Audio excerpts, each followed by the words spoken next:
Eu me chamo Ediel Pereira Militão, sou professor em formação pela Universidade Estadual de Roraima. Hoje, a disciplina que iremos trabalhar será a História, a oitava série,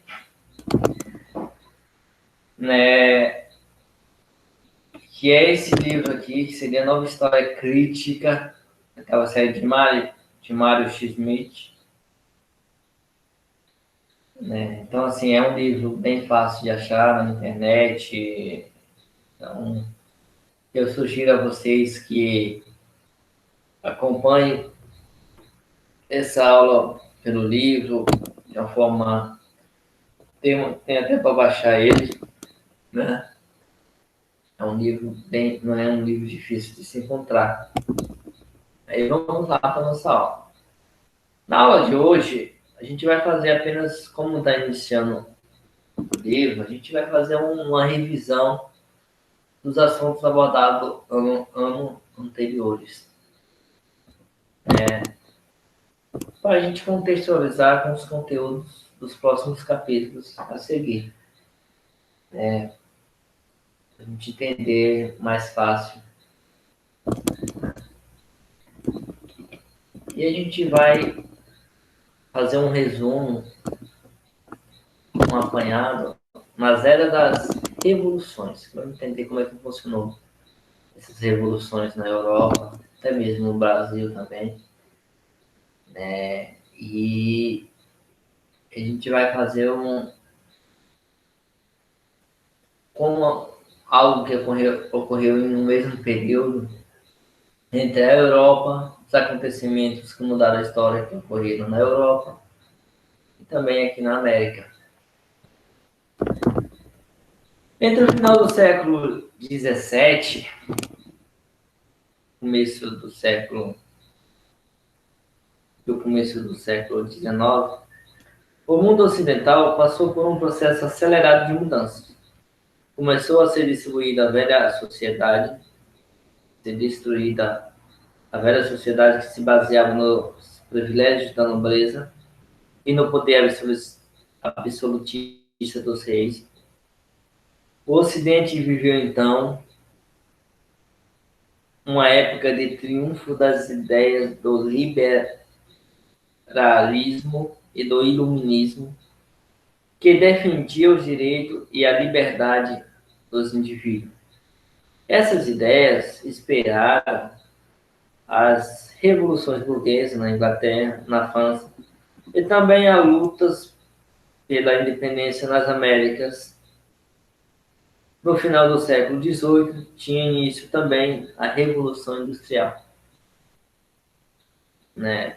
A primeira revolução que a gente vai entender resumidamente como aconteceu é a Revolução Inglesa.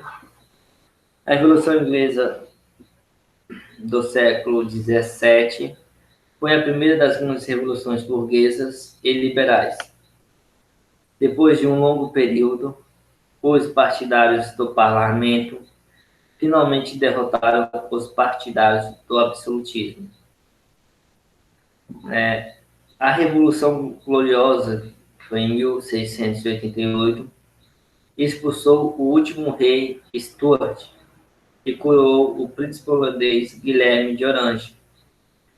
No lugar do absolutismo, havia agora uma monarquia parlamentar. Todas as decisões importantes do rei só valeriam se houvesse aprovação do parlamento. Esse parlamento era composto por deputados eleitos com voto censitário, que em geral representava a burguesia e a nobreza. O que era um voto censitário? Para vocês já entendendo que a gente vai usar muito esse termo. Era só os ricos votavam, né? Tinham direito a votar na época. Né?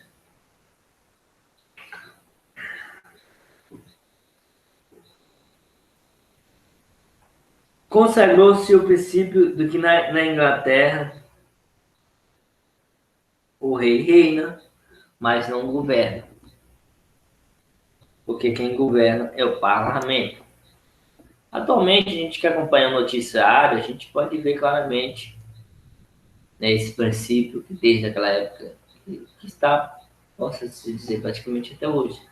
Na Inglaterra, quem acompanha, tem lá a Rainha Elizabeth, veterana, né, já de muitos anos, mas também existe o parlamento, que é quem decide, né, a lei. Tem um ministro lá que é o chefe executivo abaixo, né, da rainha, né? Então esse princípio de quem o rei reina, mas quem governa é o parlamento, até hoje, né, está instaurado na Inglaterra.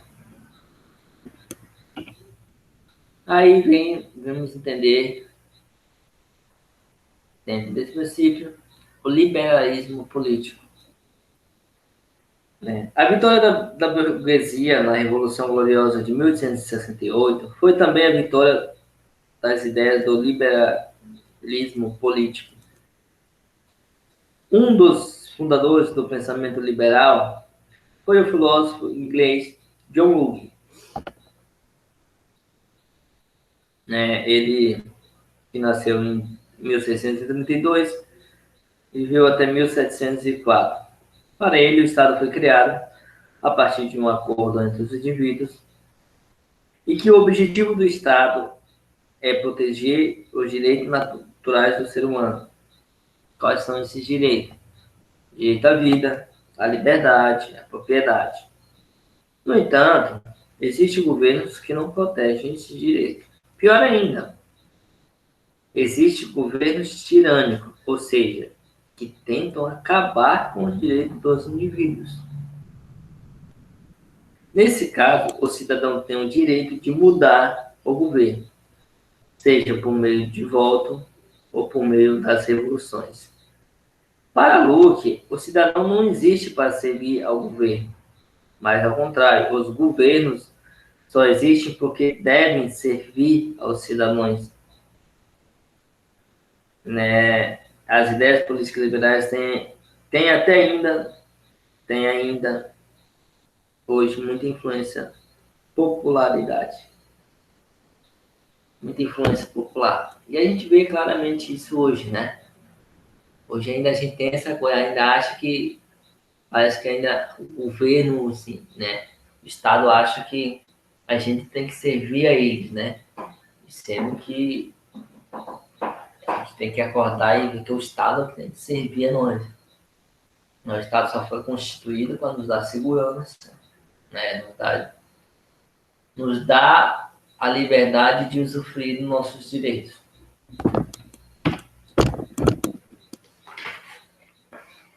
Partindo daí, no século XVIII, né, a gente vai entender também outro acontecimento muito relevante, importante da época do século, que foi o iluminismo, né, que ele foi chamado século das luzes, por causa da grande influência das ideias do iluminismo. O iluminismo foi chamado de filosofia das luzes, ilustração, esclarecimento e, na França, de enciclopedismo. Né? Essa imagem aí é uma chamada de ilustração da enciclopédia. Os pensadores iluministas atacavam a sociedade do antigo regime, o absolutismo e os privilégios feudais da nobreza.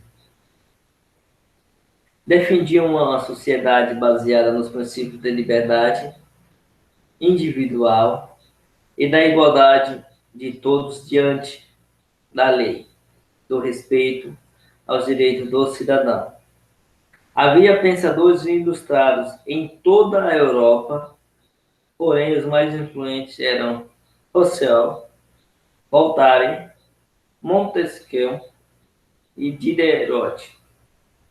Os iluministas propunham o combate das luzes da razão, né? Seria a capacidade de raciocinar, né? Contra as trevas da ignorância, do fanatismo e da intolerância. Para eles, as grandes desgraças humanas eram provocadas pela irracionalidade.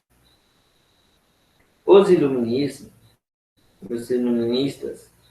acreditavam no triunfo da razão, da educação, da ciência, da tolerância política e religiosa, respeito aos que pensam diferente. E também eles acreditavam, né, no triunfo do progresso. Nesse mesmo período, que tinha esses acontecimentos na Europa, o Brasil vivia o século do ouro, né? A mineração do ouro foi a atividade mais importante no Brasil. O Brasil se tornou o maior produtor mundial de ouro e diamantes. E Minas Gerais era a região mais importante, mas também havia minas em Goiás e Mato Grosso. A mineração atraiu muitas pessoas de Portugal e da colônia para a região e o sudeste do Brasil. Acabou sendo a região que mais se destacou. Já no final do século XVIII, a mineração decaiu e a produção diminuiu muito. Entretanto, a economia de Minas Gerais continuou se desenvolvendo, visando o mercado interno. No restante do país, os produtos agrícolas voltados para a exploração continuavam em destaque, como o açúcar, né, no Nordeste, também no Rio de Janeiro e São Paulo, o algodão no Nordeste e o fumo na Bahia, né? Então, nessa mesma época também, nesse mesmo período, outro acontecimento acontecia na América, era também a independência dos Estados Unidos. E a gente vai trazendo esses tópicos diferentes, mas vocês vão prestar atenção que tudo um tem a ver com o outro, está interligado, né? Tem uma certa influência nesses acontecimentos, mas para frente vocês vão entender o que eu estou falando, né? A independência dos Estados Unidos, né? Para quem já estudou no ano anterior, os Estados Unidos ele foi um país descoberto pela Inglaterra e a Inglaterra, como diz, foi dono dos Estados Unidos por quase 200 anos, né? Nessa época existiam as chamadas 13 colônias inglesas na América, que gozavam de muita autonomia na época, né? Praticamente não se achavam subordinados ao pacto colonial. Mas no século XVIII teve início a Revolução Industrial e os ingleses procuraram aumentar o controle sobre as colônias. A liberdade do comércio e o autogoverno dos colônios foram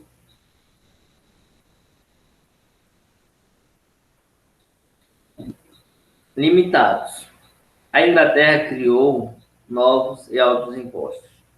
Os colonos então se revoltaram e declararam a independência dos Estados Unidos em 1776. A Declaração de Independência dos Estados Unidos da América baseou-se nas ideias do liberalismo político inglês e no iluminismo francês. De acordo com ela, os homens receberam direitos do Criador e, para garantir esses direitos, criaram os governos. Mas quando os governos não correspondem à vontade do cidadão, esses têm o direito de mudá-los. Então, assim que entender. Quem governava os Estados Unidos na época era a Inglaterra, né?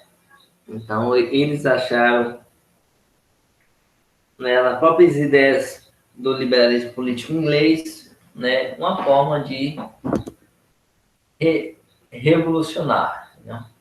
Eles acharam ali uma brecha, porque os governantes que eram ingleses não estavam correspondendo à vontade dos cidadãos que moravam ali.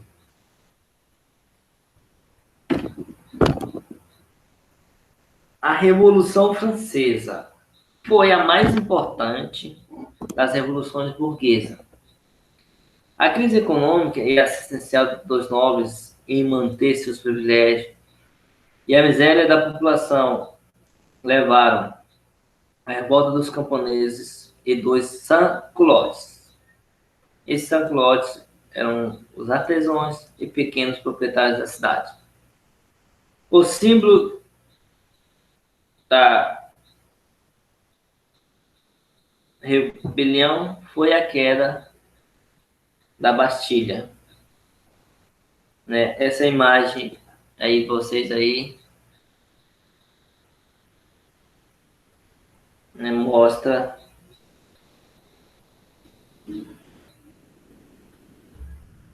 né, a tomada da Bastilha na época, né?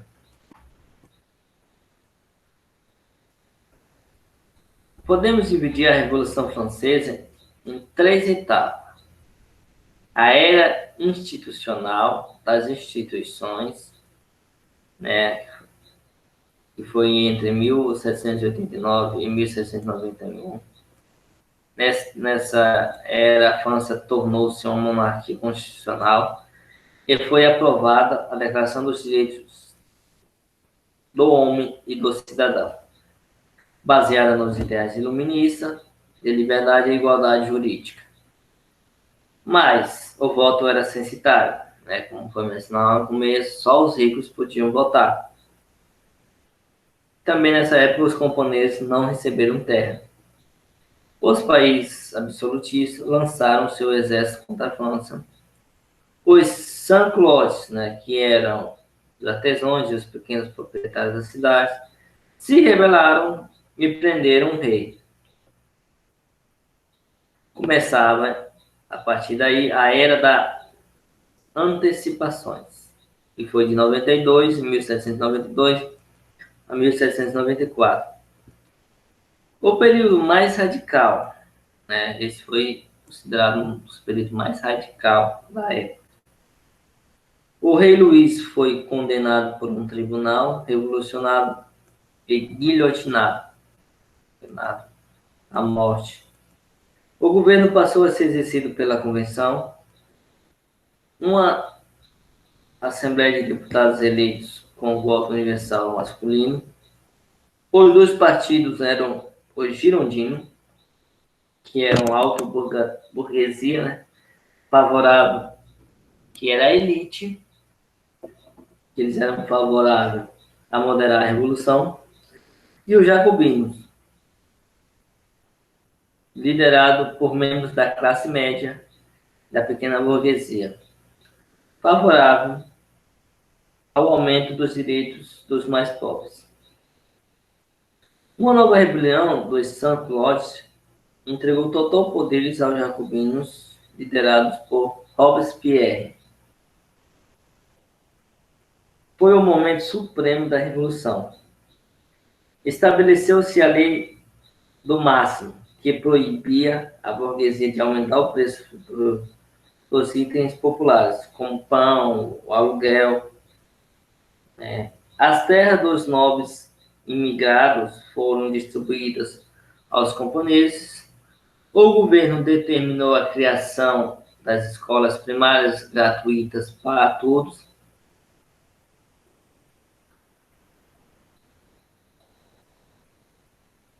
Os cidadãos, os inimigos da revolução foram presos e tiveram suas cabeças cortadas pela guilhotina, mas o terror e as brigas entre os próprios dirigentes do partido, né, que eram Robespierre e Danton, enfraqueceram os jacobinos.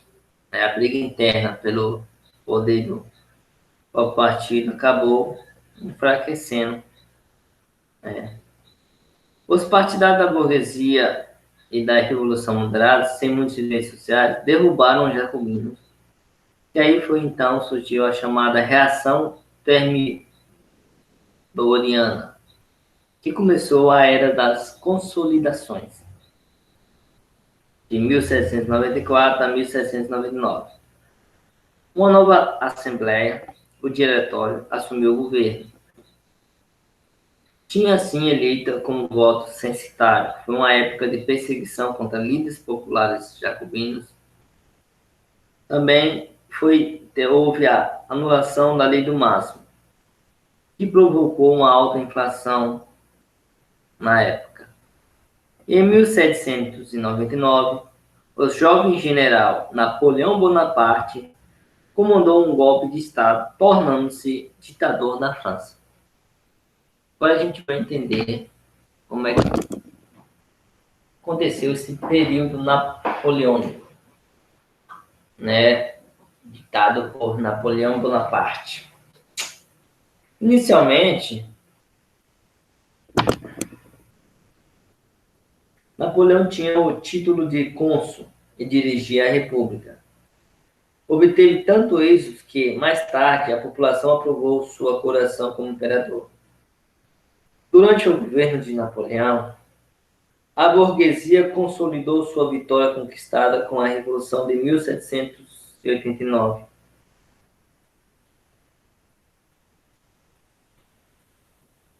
A administração do país foi reorganizada e iniciou-se a Revolução Industrial Francesa. Por meio da guerra, Napoleão invadiu diversos países europeus. Deste modo, espalhou os ideais revolucionários. O grande inimigo da França napoleônica era a Inglaterra. Em 1806, Napoleão decretou o bloqueio continental, proibindo que outros países europeus comercializassem com a Grã-Bretanha. Mas a ordem foi desobedecida, o que levou Bonaparte a invadir a Rússia, onde foi derrotado. E em 1815, Napoleão estava definitivamente afastado do cenário internacional. Cabe aqui deixar vocês atentos nessa declaração de Napoleão, né, que foi o bloqueio continental. Isso a gente vai ver mais adiante, que vai ter uma grande influência, né, na independência do Brasil.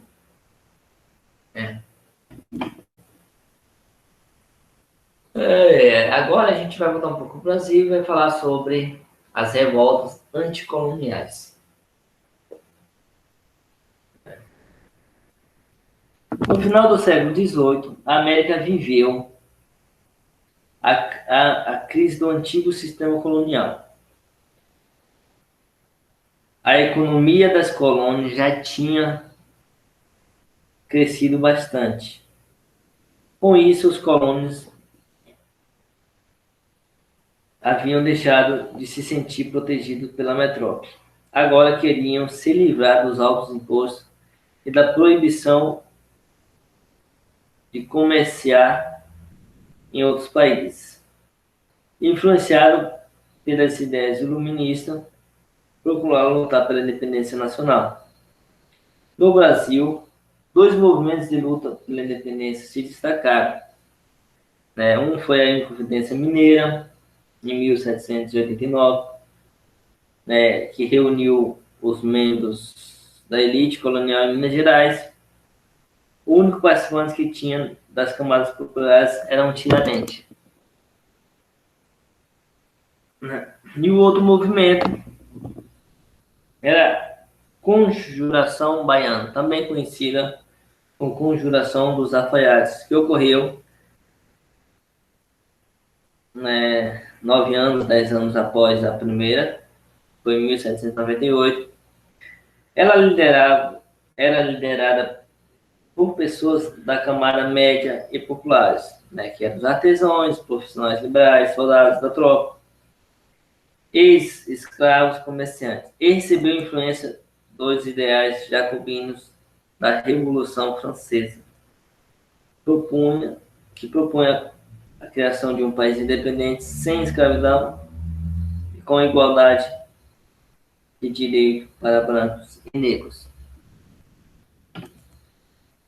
Nesse mesmo período ocorria a Revolução Industrial.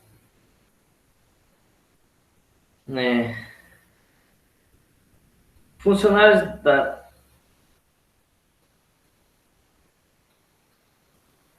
nas últimas décadas do século XVIII, funcionaram as primeiras fábricas com máquina a vapor. A Revolução Industrial começou na Inglaterra no século XIX, espalhou-se para a Europa. Ela começou no século XIX, começou na Inglaterra e no século XIX espalhou-se pela Europa, Estados Unidos e Japão. Surgiu uma nova classe social, o proletariado. Quem são os proletariados? São os trabalhadores assalariados das indústrias. Aquele que vende sua mão de obra por um salário. No século XIX, a situação do trabalhador era muito difícil, porque existiam longas jornadas de trabalho, salários baixos, os trabalhadores não tinham direito a férias, nem a aposentadoria, e também havia o trabalho infantil. Não existiam leis locais. Os trabalhadores, então, reagiram. De início, destruíram as máquinas. Depois, se uniram para criar sindicatos e organizaram as primeiras greves na Inglaterra. O movimento cartista lutava pelos direitos do voto para os pobres.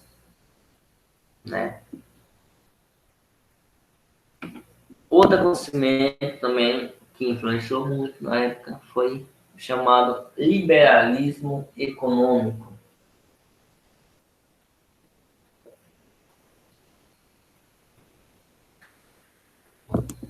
O economista britânico-escocês Adam Smith, que vos conta aí na sua imagem,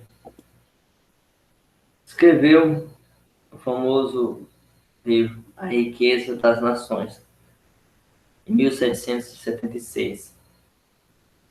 No seu livro, ele defendia o liberalismo econômico, ou seja, a ideia de que a economia só funcionaria bem se o Estado não atrapalhasse. O Estado só deveria agir para defender o país numa guerra, para garantir a liberdade dos indivíduos e proteger a propriedade privada. Portanto, a economia deveria seguir o ideal da laissez-faire, ou seja, o mercado ficaria livre de intervenção do Estado.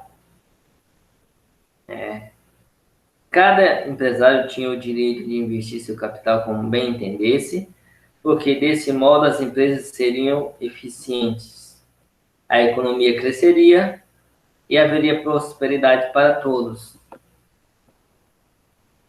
O economista inglês Malthus também era defensor do liberalismo econômico. Para ele, o Estado nada deveria fazer em favor dos pobres. Vai vendo a ideia dos caras. Primeiro porque, para ele, os pobres seriam os únicos culpados pela própria pobreza. Ele achava que o pobre era pobre porque era preguiçoso, porque tinha muito filho, entre outras coisas, E segundo, porque os ricos é quem seriam os responsáveis pelo progresso, investindo na produção, patrocinando artista e cientista, Se o governo retirasse uma parte da renda dos ricos, por exemplo, cobrando imposto, estaria estrangulando a economia e a vida cultural. As ideias do liberalismo econômico foram adotadas pela burguesia e pelo governo. É claro que o liberalismo puro jamais foi adotado, né? Sempre houve alguma intervenção do Estado sobre a economia, né? Agora, a gente vai entrar num tema, a independência do Brasil. Essa foto ilustrada aí é a coroação de Dom Pedro I. Né? Vamos entender, resumidamente, como tudo isso aconteceu. Portugal não respeitou a decretação do bloqueio continental, como foi mencionado lá atrás por Napoleão Bonaparte, né? E quem não respeitava o decreto de Napoleão, o que acontecia? Ele invadia o país e ia para a guerra, né? Iniciava a guerra contra o país que respeitava o seu decreto. E foi o que aconteceu com Portugal, em 1806. Foi invadido pelos exércitos franceses, a mando de Napoleão, e o príncipe português Dom João fugiu para o Brasil. E assim que chegou, decretou a abertura dos portos e assinou os tratados de 1810.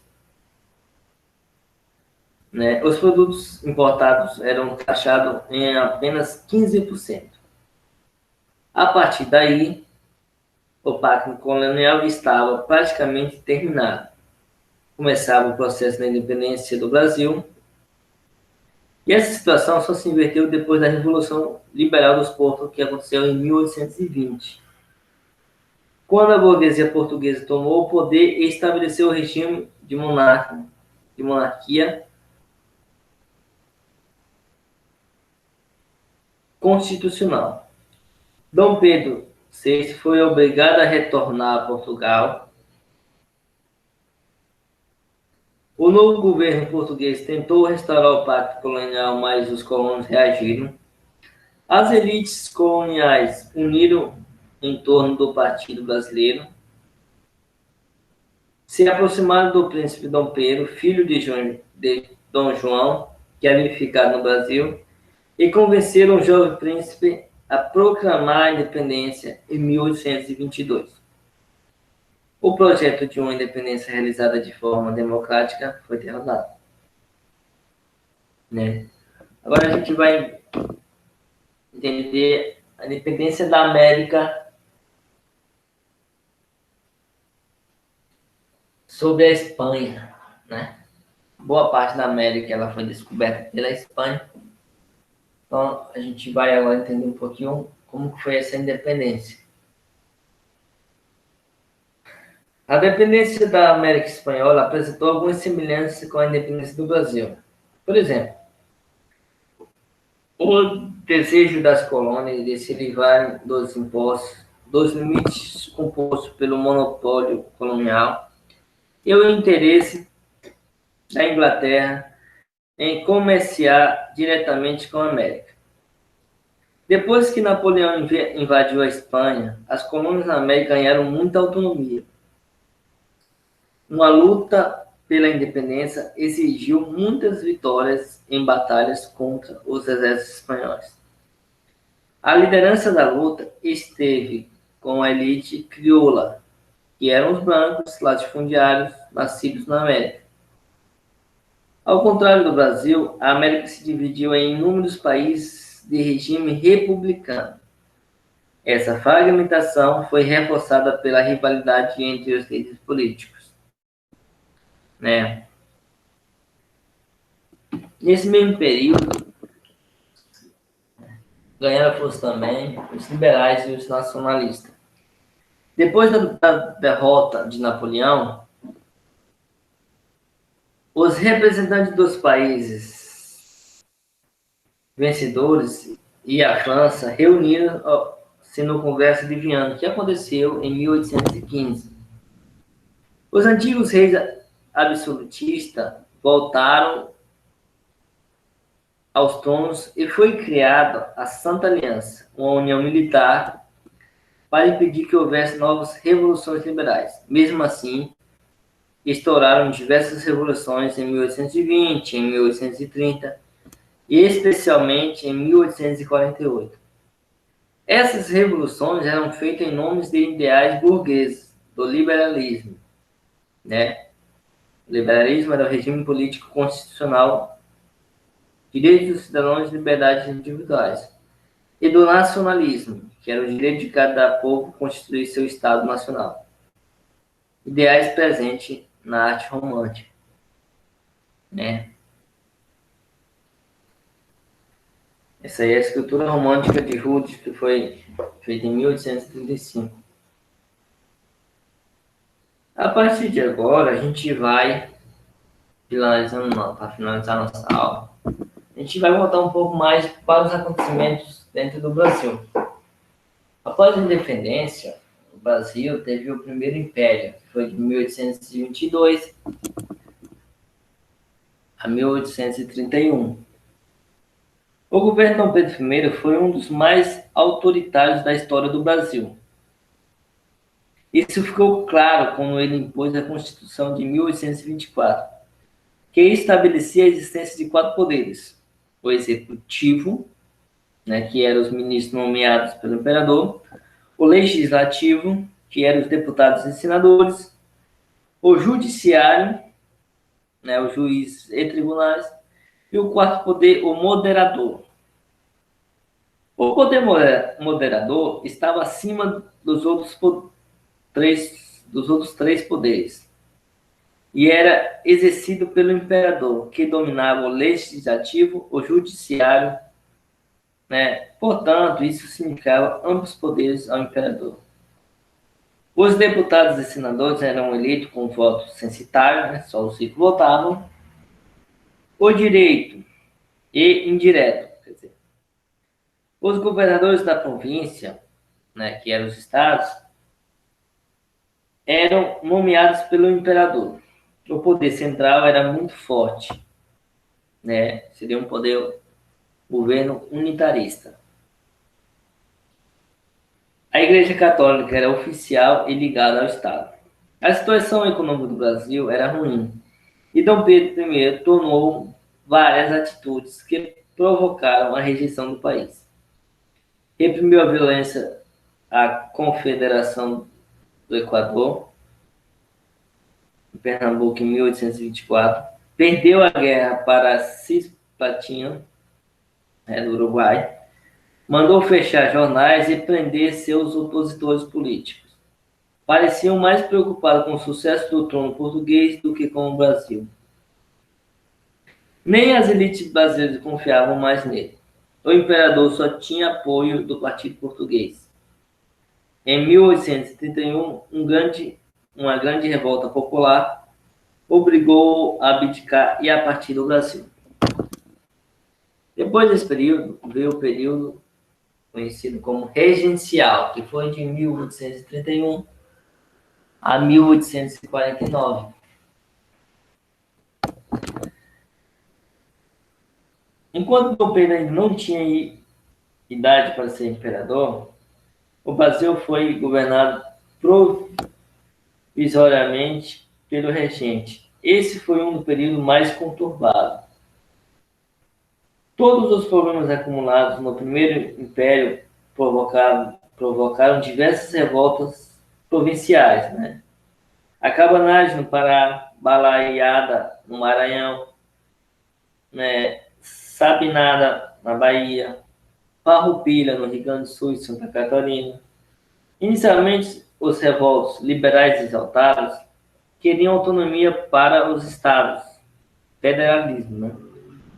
Mas algumas revoltas tinham intensa participação das camadas populares, camponeses, os artesãos, os pescadores, donos de pequeno negócio.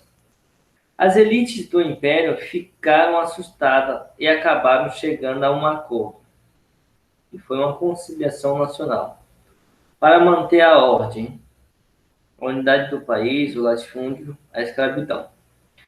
O poder foi recentralizado e Dom Pedro II foi coroado imperador. Acontecia o chamado regresso conservador, né? A partir daí surgiu o Segundo Império. O reinado de Dom Pedro II apresentou longa estabilidade política.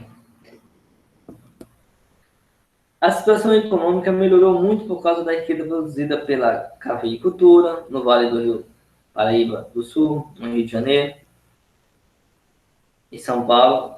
Em 1847 foi adotado o parlamentarismo, mas na monarquia parlamentar brasileira, o imperador possuía muitos poderes. Era ele quem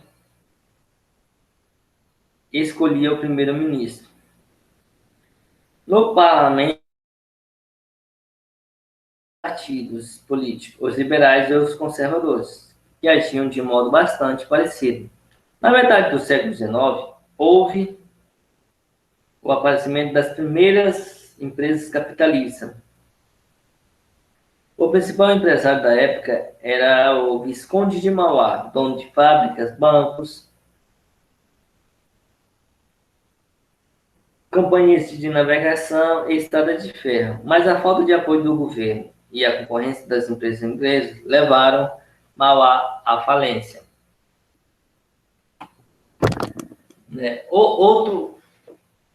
Com toda essa influência, da Inglaterra,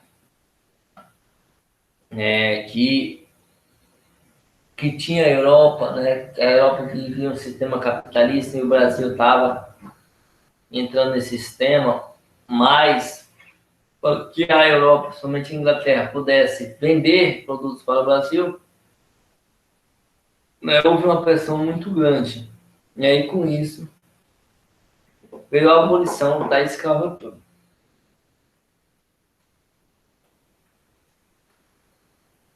A escravatura no Brasil foi abolida gradualmente. Tudo começou com o fim do tráfico de escravos, que foi a Lei de Eusébio de Queiroz, em 1850. De início, o Sudeste comprou escravos do Nordeste. Tráfico interprovidencial. A partir de 1870, começaram a imigração europeia para o Brasil. Nos cafezais do Oeste paulista, os escravos passaram a dar lugar às famílias de imigrantes. Ao mesmo tempo, grande parte da população apoiou a campanha dos abolicionistas a favor do fim da escravatura. O governo foi pressionado pela opinião pública e começou a ceder. O parlamento aprovou a lei do ventre livre e a lei do sexagenário, até que, finalmente, a Lei Áurea foi assinada em 1888, abolindo definitivamente a escravidão no Brasil. A partir daí, surgiu o advento da República. A partir de 1870, o Brasil começou a viver um processo de grande mudança. O esgotamento dos solos provocou o declínio da cafeicultura no Vale do Paraíba. Agora, a região do país mais rico era o Oeste Paulista. Os cafeicultores do Oeste Paulista acreditavam que só teriam a atenção do governo se os países se tornassem uma república federativa. Foram eles que fundaram o PRP, Partido Republicano Paulista. As ideias de modernidade influenciavam os intelectuais, que afirmavam que a monarquia era um regime político antiquado e o Brasil só iria progredir quando tivesse uma forma de governo moderna, a república. Essa ideia era reforçada pelo positivismo, que entusiasmava líderes civis e militares. A maioria dos oficiais, que eram os generais, os coronéis, acreditavam que somente no regime republicano o exército teria o respeito que merecia. E em 15 de novembro de 1889, o Marechal Deodoro de Fonseca mobilizou as tropas do Rio de Janeiro e ordenou que Dom Pedro partisse para sempre do Brasil. Bom, turma, essa foi a nossa aula de hoje, né? Acredito assim que se vocês acompanhar fica mais fácil, é algo assim só mesmo para revisar, né? Não irei passar o exercício na aula de hoje porque é apenas uma aula de revisão de conteúdo para a gente apenas, né, refrescar nossa memória, mas as próximas aulas, né, para apresentar os conteúdos com um exercício ao final da aula. E espero que todos tenham entendido. Agradeço a atenção de todos. Já muito obrigado.